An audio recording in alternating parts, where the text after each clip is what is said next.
Commander Rachel Hayes was having another boring night shift at the Deep Space Monitoring Station when everything changed.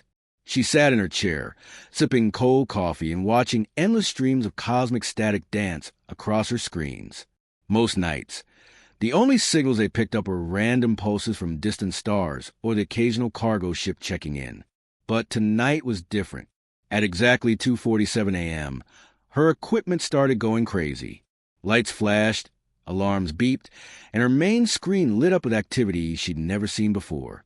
The signal was unlike anything in their databases, encrypted, desperate, and coming from somewhere far beyond human space. "What the hell?" Rachel muttered, leaning forward to get a better look. The transmission was bouncing off relay stations across the galaxy, growing stronger with each pass. Someone out there was broadcasting on every emergency frequency they could find, screaming for help in a way that made Rachel's skin crawl. She called her supervisor, Captain James Thompson, who stumbled into the control room still half asleep and smelling like yesterday's pizza. "This better be good, Hayes," he grumbled, rubbing his eyes. Rachel pointed at her screens. "Sir, you need to see this." Someone sending out the biggest distress call in galactic history. Thompson's sleepiness vanished instantly when he saw the data. The signal was massive. Not just one ship in trouble, but what looked like an entire civilization crying out for salvation. Their best computers worked for 3 hours to crack the encryption. When they finally succeeded, both Rachel and Thompson sat in stunned silence as the message played through their speakers. The voice belonged to something that definitely wasn't human. It spoke in musical tones that their universal translator struggled to convert into English, but the meaning was crystal clear.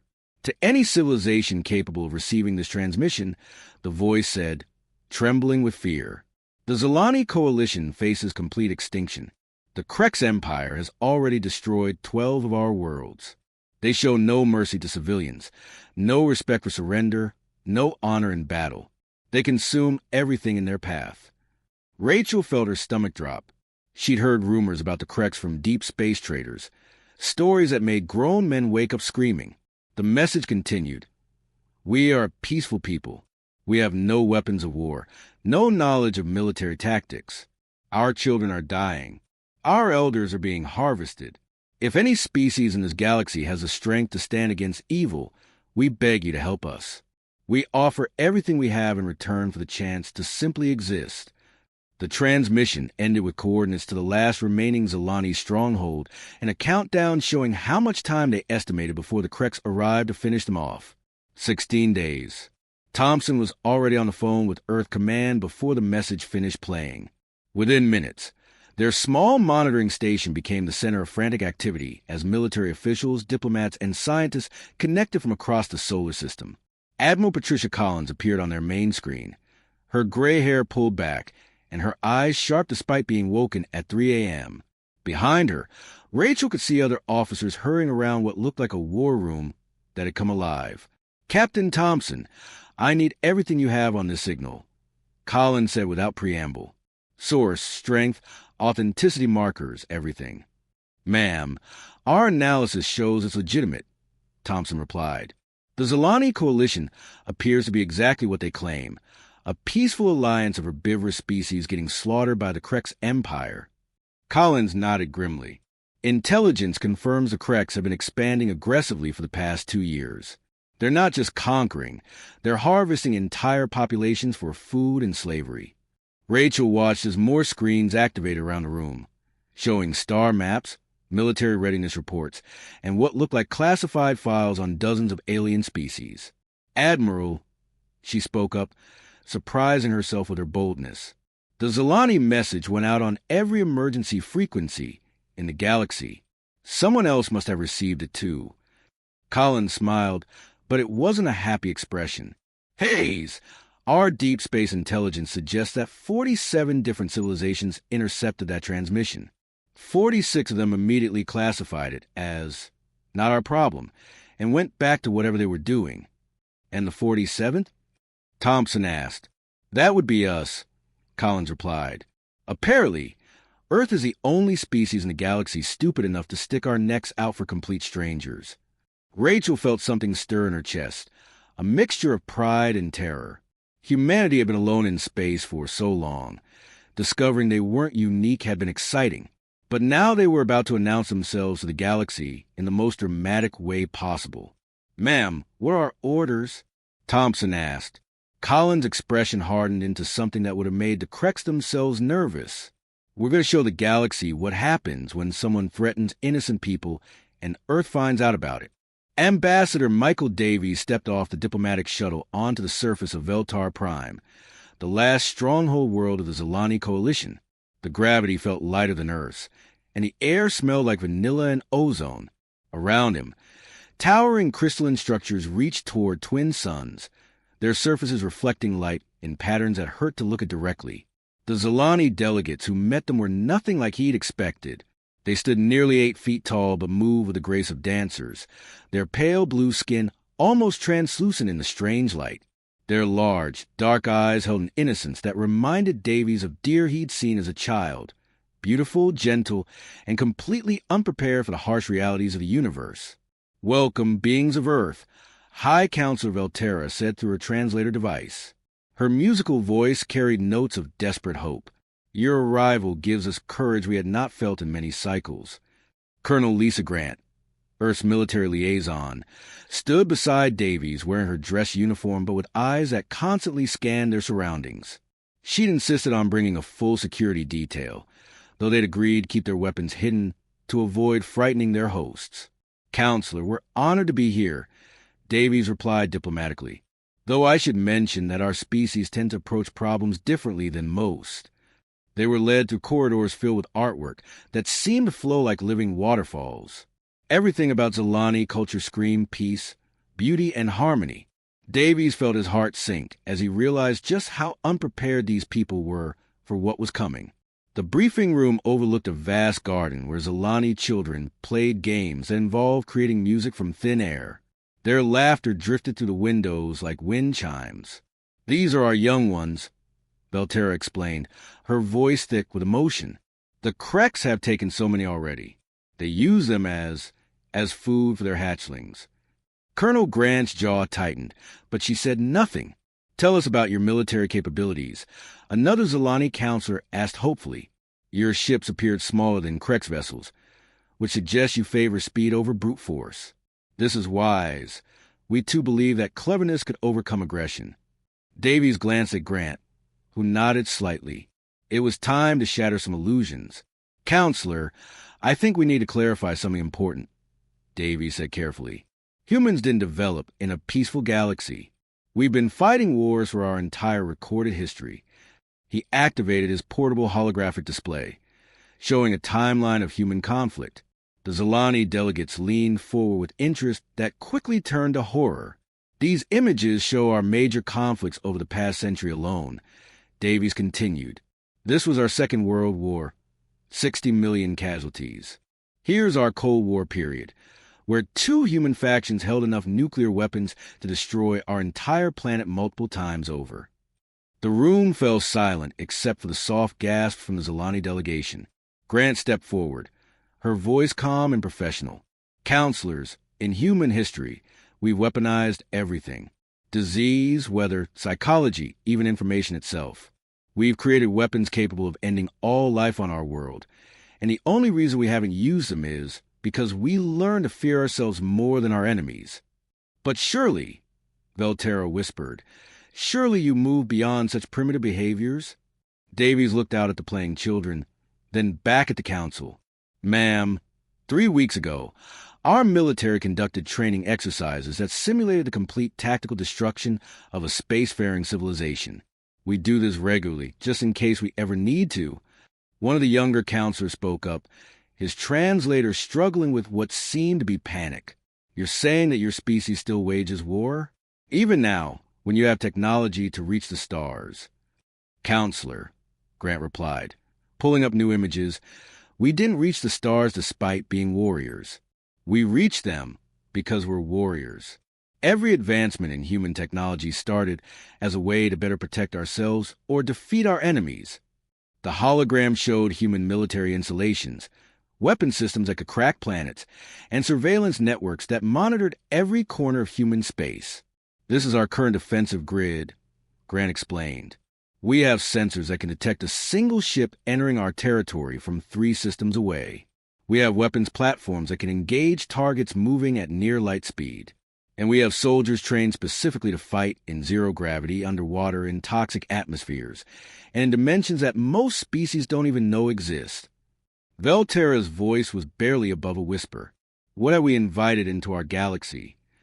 Davies leaned forward, his expression serious but not unkind. You've invited the species that looked at a universe full of dangers and decided to become the biggest danger in it. But here's what you need to understand. We only hunt predators. Grant activated another display showing Earth's intervention in smaller conflicts across human space. Every human military doctrine is built around one core principle: overwhelming response to protect the innocent. We don't fight fair. We don't show mercy to aggressors. And we don't stop until the threat is completely eliminated. The Krex Empire thinks they're apex predators, Davies added. They're about to learn that Earth produces a very different kind of monster. The kind that hunts other monsters. The Zolani Council sat in stunned silence as the implications settled over them. Outside, their children continued playing their musical games, unaware that their saviors might be more terrifying than their enemies. General Robert Shaw stood in the classified briefing room deep within Luna Station, looking at faces that most people would never see and names that didn't officially exist. These weren't regular soldiers lined up before him. They were hand-picked killers who'd spent their entire careers learning how to end conflicts before they properly started. The room hummed with quiet energy as Earth's most dangerous operators reviewed their mission files. No one spoke loudly. No one needed to. When you spent years perfecting the art of making problems disappear, you develop a certain calm that normal people find unsettling. Major David Sterling commanded Echo Team, 12 operators who'd never failed a mission in 8 years of active service. They'd cut their teeth on corporate wars in the asteroid belt and earned their reputation hunting pirates in the outer colonies. Sterling himself was the kind of man who could kill you with a plastic spoon and make it look accidental. Sir, preliminary intelligence suggests the Krex rely heavily on intimidation tactics, Sterling reported, scrolling through tactical data on his tablet. They're big, loud, and used enemies running away before the real fighting starts. Shaw nodded. Sterling's assessment matched what their deep space reconnaissance had revealed. The Krex Empire had grown powerful by being the scariest thing in most rooms, but they'd never faced systematic psychological warfare. Captain Jennifer Walsh led Phantom Squadron, intelligence operatives who specialized in making enemies defeat themselves. Walsh had once ended a 3-year corporate standoff by convincing both sides that the other had already surrendered. Her people could infiltrate any organization, crack any code, and turn any group's greatest strengths into their fatal weaknesses. General, Krex military structure follows a strict hierarchy based on personal combat prowess, Walsh explained. Their commanders lead from the front because their culture demands it. Take out the leadership, and the rest fall apart like dominoes. Dr. Andrew Mitchell ran Earth's Weapons Research Division, the department responsible for creating things that kept other departments awake at night. Mitchell looked like a college professor but had designed weapons systems that could end civilizations. His latest project involved psychological warfare tools specifically designed to exploit alien psychology. The Krex nervous system processes fear differently than humans, Mitchell said, activating a holographic display of alien brain scans. What seems mildly unsettling to us can trigger complete panic in their species. We've developed sonic frequencies that will essentially turn their own fight-or-flight response against them. Commander Parker coordinated fleet operations from her position at the tactical display.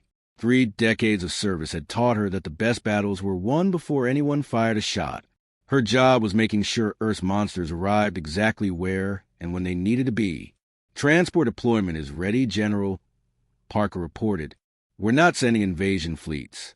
Each unit gets a single stealth transport with enough supplies for 6 months of independent operations.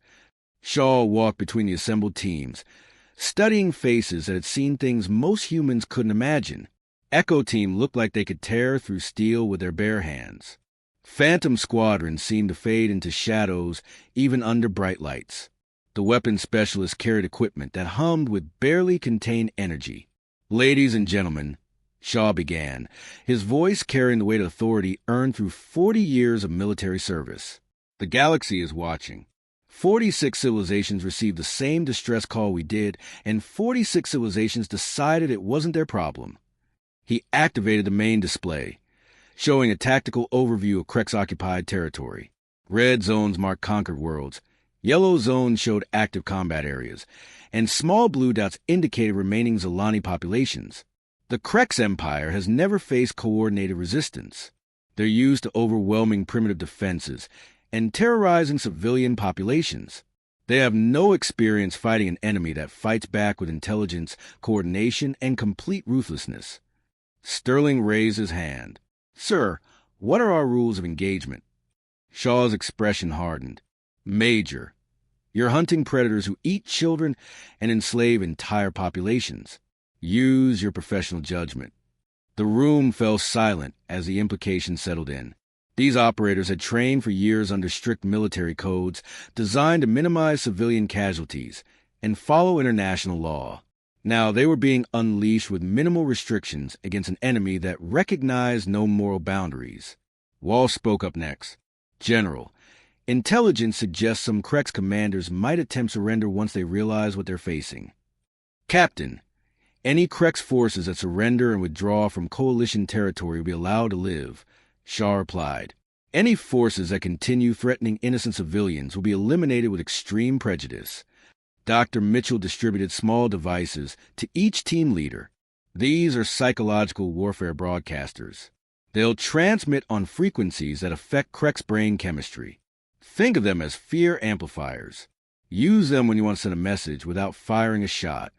Parker stepped forward with the final briefing materials. Deployment begins in 6 hours. Each team operates independently, but coordinate through encrypted channels. Remember, you're not just fighting the Krex. You're announcing to the entire galaxy that Earth protects those who cannot protect themselves. Shaw looked around the room one final time. "People, the Krex Empire thinks they're apex predators. They're about to learn that Earth has been breeding apex predators for millennia, and we finally found something worth hunting." As the briefing ended, operators began filing out to prepare for deployment. The galaxy was about to discover what happened when Earth's monsters answered a cry for help. The Krex battle fleet hung in space like sleeping giants around the Kepler 442 system, confident in their overwhelming superiority. Admiral Thakmore commanded 17 massive warships, each one capable of reducing a planet to ash. Below them, a convoy of Zilani refugee ships limped toward the system's edge, desperate to escape before the Krex decided to finish what they'd started. Thakmore stretched his 12-foot frame in his command chair, razor-sharp claws clicking against the armrests. The Krex were apex predators in every sense, built like walking tanks, armed with natural weapons that could tear through steel, and possessing a warrior culture that viewed other species as either prey or competition. "Scan those pathetic refugee ships." Thakmore growled to his bridge crew.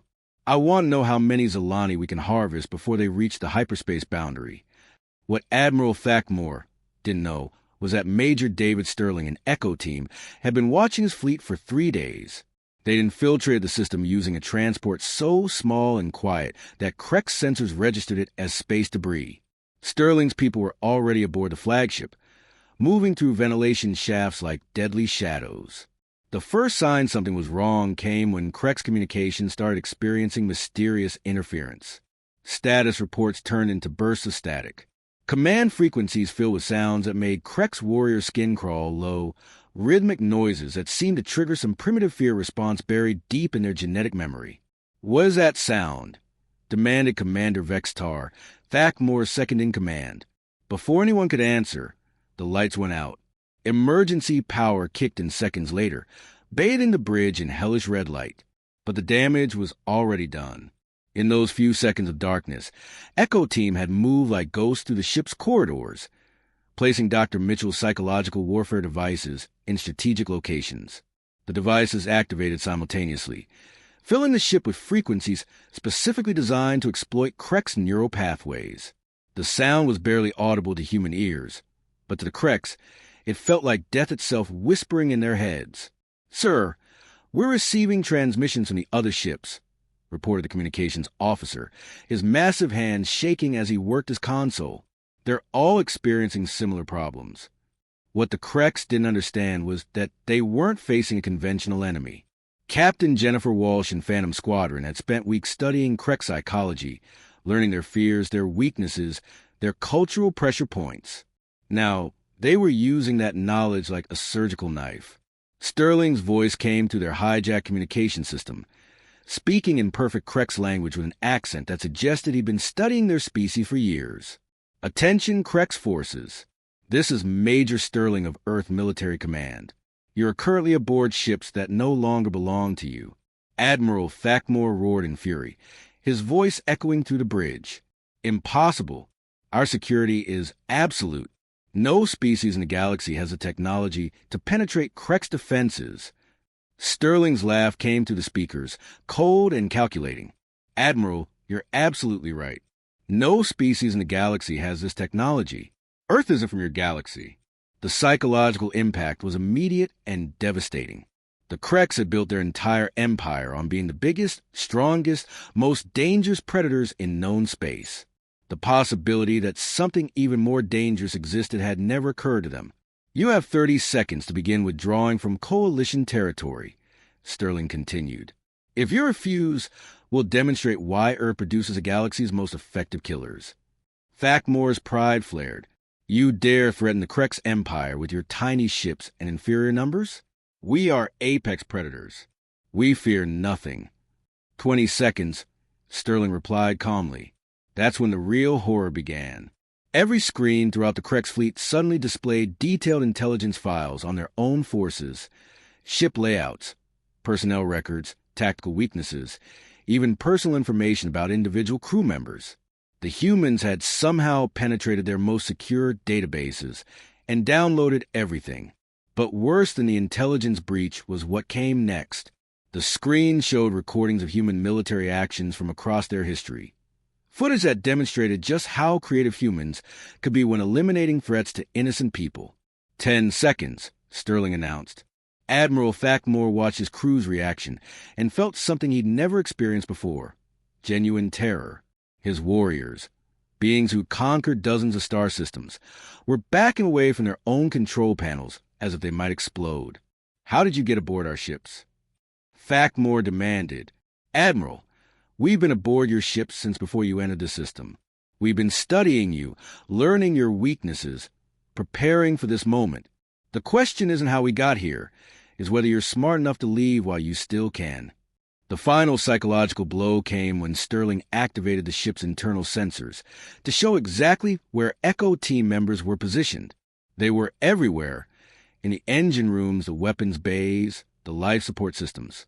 They'd turned the entire fleet into a trap, without firing a single shot. Time's up, Admiral.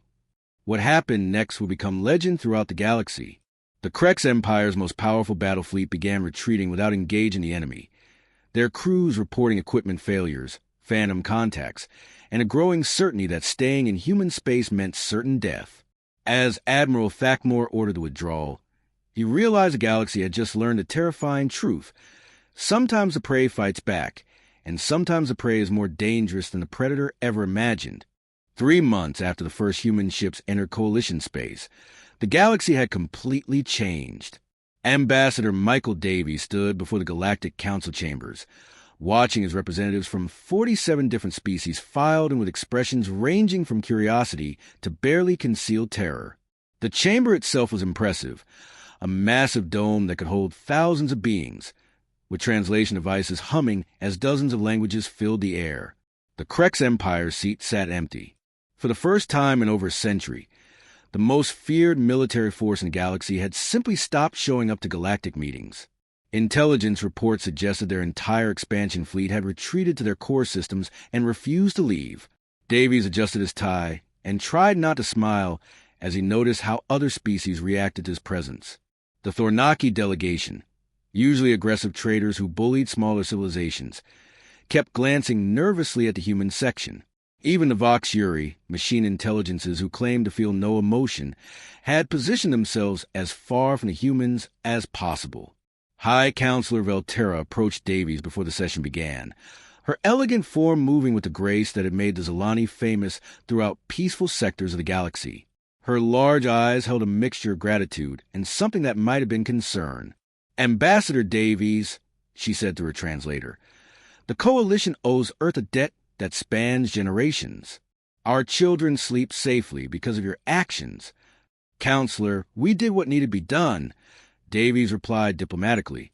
"Though I have to ask, how are your people adjusting to the new reality?" Velterra hesitated before answering. "Our younglings no longer fear the night, but our elders worry that we may have traded one set of predators for another." Before Davies could respond, the council session began. The first speaker was Chancellor Mordek of the Hegemony Coalition, a spider-like being whose species had remained neutral during the Krex expansion. "Distinguished delegates," Mordek's voice clicked to the translators, "we gather today to address the dramatic shift in galactic power balance. The human intervention in Coalition territory has raised questions that affect us all." Davies listened as species after species stood to address the human presence. Some spoke with gratitude, others with fear, and a few with barely concealed hostility. The Krex situation had sent shockwaves through every government in known space. Representative Caxoth of the Merchant Guilds was particularly blunt. The humans arrived claiming to protect innocent species, but their methods were excessive. Entire Krex battle groups surrendered without engaging in combat. This suggests capabilities that concern many of our members. Admiral Patricia Collins, attending via holographic projection from Earth Command, stood to address the chamber. Her presence alone seemed to make several delegates shift uncomfortably in their seats. "Esteemed representatives," Collins began, her voice carrying the authority of someone who'd spent decades making life-or-death decisions. "Earth's position is simple. We didn't seek galactic prominence. We responded to a cry for help that 46 other civilizations chose to ignore." She activated a holographic display, showing the current galactic political map. Former Krex territories were now either independent or under coalition protection. Trade routes that had been closed for decades were reopening. Refugee populations were returning to their homeworlds. "The results speak for themselves," Collins continued. "Slavery has ended in 17 systems. 3 species that were facing extinction are now rebuilding their civilizations. Pirates and raiders who once operated freely are finding new careers or new graves." A representative from the Neutral Zone Federation stood up, his translucent body shimmering with what their species used to express agitation.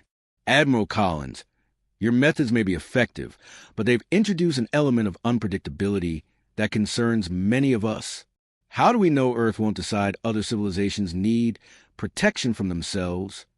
Davies took over the response, stepping forward with the kind of calm confidence that had made him Earth's most effective diplomat. "Representative Thek 6, that's exactly the right question to ask. Let me be absolutely clear about Earth's position." He activated his own display, showing human military deployments across the galaxy. The numbers were smaller than most species expected, but positioned with surgical precision. Earth maintains exactly 47 active military units in non-human space, Davies explained. Every single one is stationed at the specific request of local governments for protection against external threats. We have no territorial claims, no resource extraction operations, and no colonial ambitions. But you have demonstrated capabilities that exceed any known military technology, pressed Chancellor Mordek. This creates a power imbalance that makes smaller species nervous. Collins smiled, and several delegates actually flinched. "Chancellor, you're absolutely right to be concerned about power imbalances. That's exactly why Earth's military exists, to correct them when they threaten innocent people. Consider this," Davies added, bringing up intelligence reports that made several delegates gasp.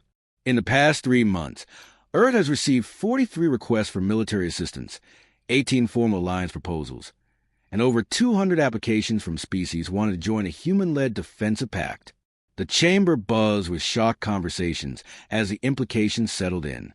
The galaxy wasn't just accepting human presence. It was actively seeking human protection. High Counselor Velterra stood to address the chamber, her musical voice carrying clearly through the translation systems. "Honored delegates, before humanity's arrival, my people face extinction. Today, our children ask when they can visit Earth to thank their protectors personally. The Krex Empire terrorized this galaxy for over a century, she continued. 46 civilizations knew about their atrocities and chose to do nothing. Only Earth decided that innocent lives were worth defending. Davies concluded the presentation with words that would be quoted in history books for generations to come. Ladies, gentlemen, and distinguished beings of all classifications, Earth doesn't want to rule the galaxy. We want to protect it. Any species that threatens innocence will discover why humans are the apex predators of our particular corner of the universe. The session ended with a formal vote. By a margin of 38-9, the Galactic Council officially recognized Earth's right to intervene in cases involving crimes against sapient species.